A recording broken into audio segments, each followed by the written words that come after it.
Hi everyone! Good day! I'm Dayan from Unbox Tech TV. For this video, samahan nyo akong mag-unbox nitong Redmi Watch 3 Active from Xiaomi. Yan, makikita nyo dito sa kanyang harapan is yung kanyang Xiaomi branding. Tapos dito naman nakasulat din yung kanyang feature, Bluetooth phone call. Tapos dito sa gilid nakasulat dito yung kanyang mga specs. Tapos sa likod din nakasulat din yung kanyang mga specs. Ito nga pala guys, is dalawang color variant. Merong black, tsaka itong gray. Ang i-unbox ko ngayon is itong kulay black. So tara, samahan nyo ako mag-unbox.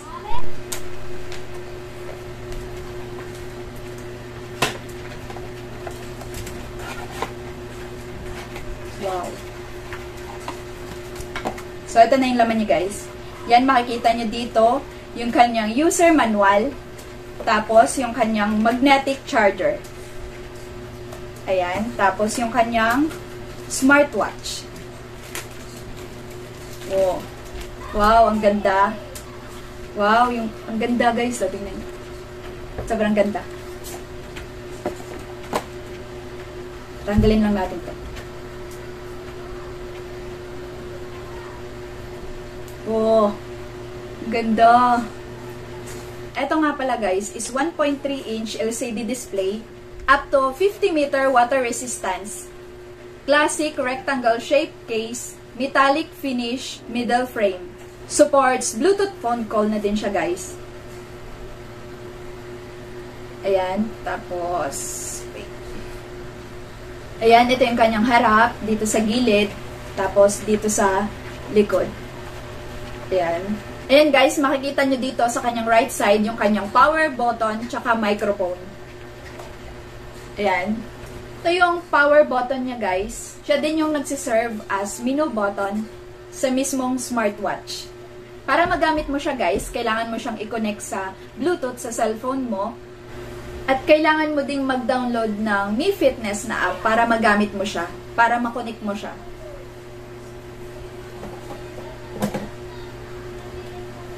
I-connect ko muna siya guys. Nag-download na rin ako ng Mi Fitness na app. Wait. I-on ko muna siya.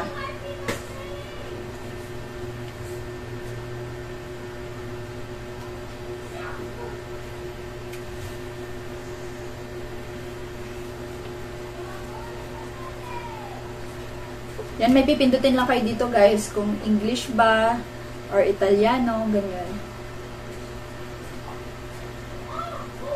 Tapos, makikita nyo dito guys, ayan. Makikita nyo dito yung kanyang QR code. Scan to para makadownload kayo ng apps. Yan. I-scan nyo lang siya.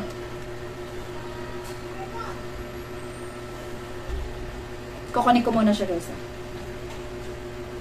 Ayan. Madami na din siyang mga features guys. Tulad ng workouts, activities, stats, heart rate, at iba pa.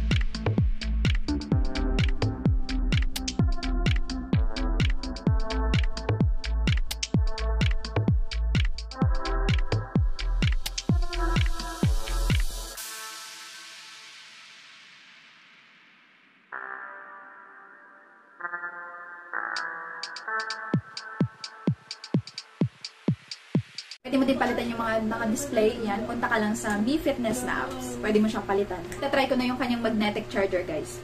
Ayan.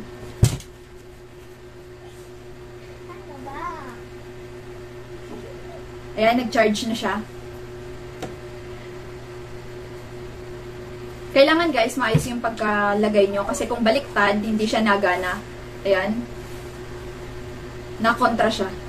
So, kailangan ganyan lang. Kailangan maayos yung paglagay nyo para mag-charge siya. Ayan. Isa ha. Ang kagandahan nito guys is pwede nyong palitan yung strap. Makakapamili ka kung ano yung gusto mong kulay. Yan, meron ako dito guys. Bumili din ako. Meron ako ditong dalawang kulay ng strap. Meron akong yellow, tsaka itong black. Nabili ko lang siya sa Xiaomi official store. Yan, tatanggalin nyo lang siya dito. Wait. Yan, napakalaki nung kanyang LCD display. Pwede nyo din siya lagyan ng case, guys. Protection. Yan, meron ako dito. Nilagyan ko yung isa kong relo. Ayan, in case malaglag or iwas gas-gas.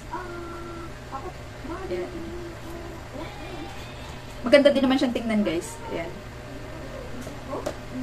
Ang kagandahan nito, guys, pwede kang tumawag basta ma-save mo yung 10 favorite contact mo, pwede ka tumawag directly gamit yung watch. So, hassle-free na din siya, guys. Kahit nasa bag mo yung cellphone mo, makakatawag ka. Basta't na-save mo lang yung mga number, yung 10 number dun sa favorite contact mo.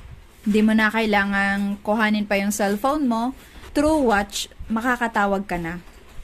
Ang kagandahan nito, guys, hassle-free na siya. Kagaya nun, pag nasa labas ka, di mo na kailangan kuhanin pa yung cellphone mo sa bag at makakatawag ka from the watch. At saka, isang kagandahan nito, pag ikaw ay nagamit ng TWS AirPods, pag nag-play ka ng music, minsan nalilito ka kapag ang gamit mo lang AirPods. Pag play pause ka, isa sa mga features niya, pwede mong i-pause na lang mismo dito sa watch or mag next track or next song ka, which is makikita mo na yung pinipindot mo. Unlike sa earbuds na wala siyang display, bibilangin mo pa yung pag-tap mo, dito makikita mo na since may display nga siya.